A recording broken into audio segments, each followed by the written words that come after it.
The morning the letter arrived, the rancher was already awake. He always was before the sun, long before the cattle stirred and the plains stretched into color. The envelope was thin, creased, and addressed in a hand he had not seen in years. He recognized it instantly.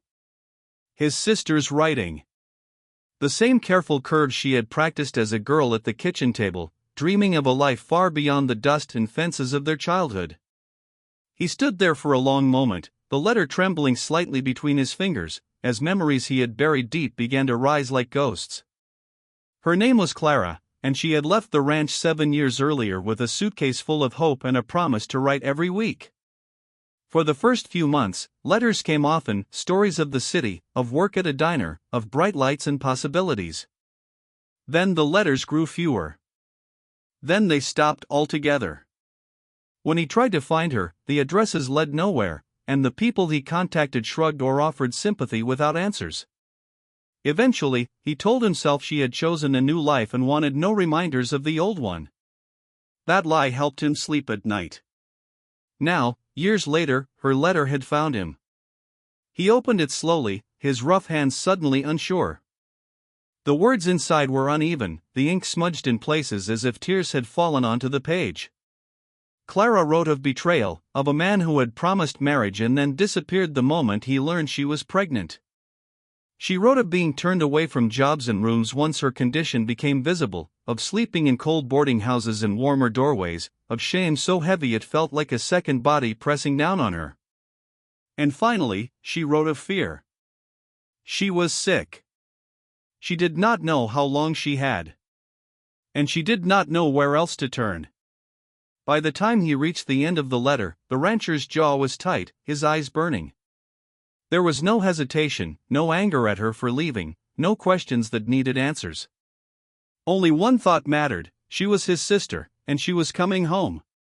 He saddled his horse and rode to town that same morning to send a telegram. "Come home. I'm coming for you if you can't." "You're not alone," he wrote. 2 days later, he was on a train heading east, watching the open land give way to smoke and stone. Every mile felt heavier than the last. He found her in a small charity hospital on the edge of the city. She was thinner than he remembered, her face pale, her eyes hollowed by exhaustion. When she saw him standing in the doorway, she tried to sit up, panic flashing across her face. He crossed the room in 3 strides and took her hand, silencing her before she could speak. "You're safe now," he said, his voice firm. "I've got you." She broke down then, years of pain pouring out in sobs she had held back for too long. He stayed with her until she slept, then spoke to the doctor. Clara was weak, malnourished, and close to giving birth. The doctor warned him that the stress had taken its toll, and the delivery could be dangerous. The rancher nodded, his expression unreadable, and said only, "Do everything you can. Whatever it costs." The baby came 2 nights later, in a room filled with tension and whispered prayers. The child was small but strong, his cries sharp and defiant, as if announcing his determination to live. Clara held him for only a short while before her strength faded. She smiled at her brother, touched the baby's cheek with trembling fingers, and whispered his name. Then her hand fell still. She was gone by morning. The rancher stood beside the bed long after the nurses had covered her, his face carved from stone. He had lost his parents young, learned to shoulder responsibility early, but this loss cut deeper than any before.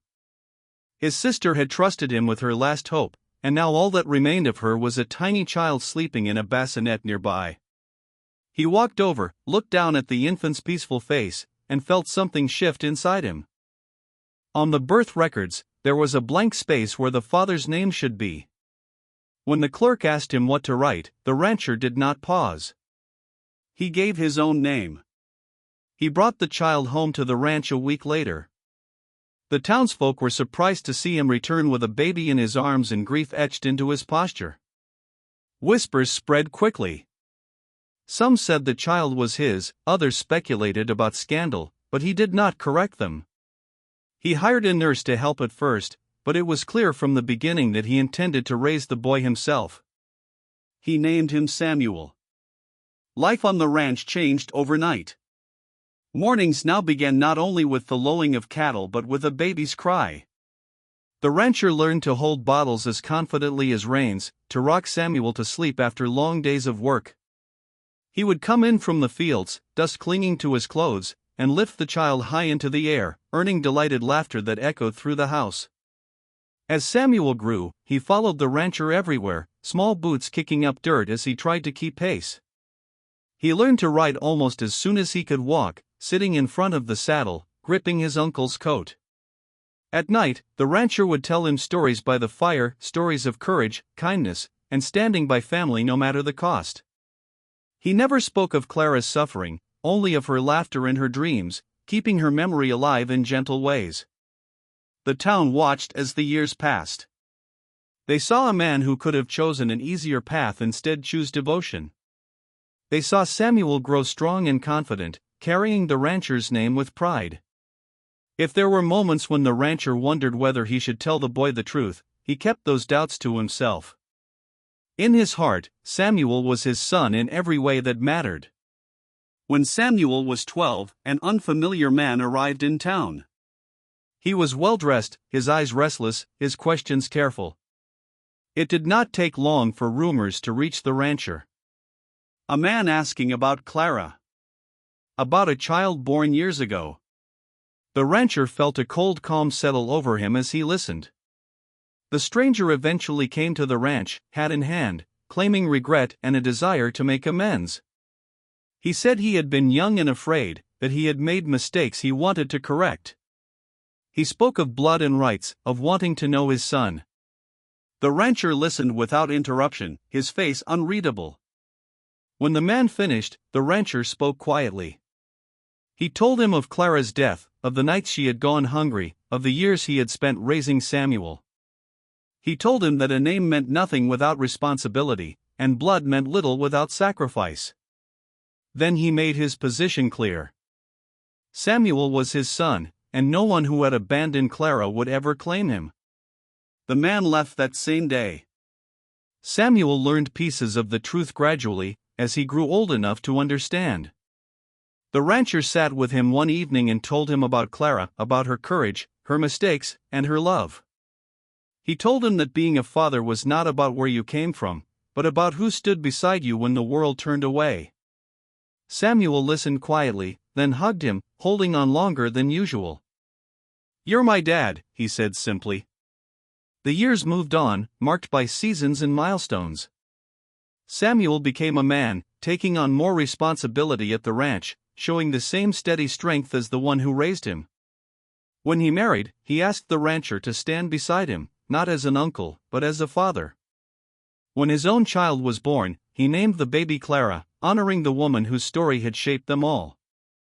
On quiet evenings, the rancher would sit on the porch, watching his family move through the land he had worked all his life. He thought of the letter that had changed everything, of the promise he had made without words. He knew he had done what was right, even when it was hard, even when it cost him sleep, comfort, and reputation. In the end, the rancher understood something simple and profound. Family was not defined by biology or circumstance, but by love that stayed when everything else fell away. He had given his sister's child his name, his home, and his life. And in return, he had gained something greater than blood, a legacy of loyalty, courage, and unwavering love that would endure long after the ranch itself faded into history.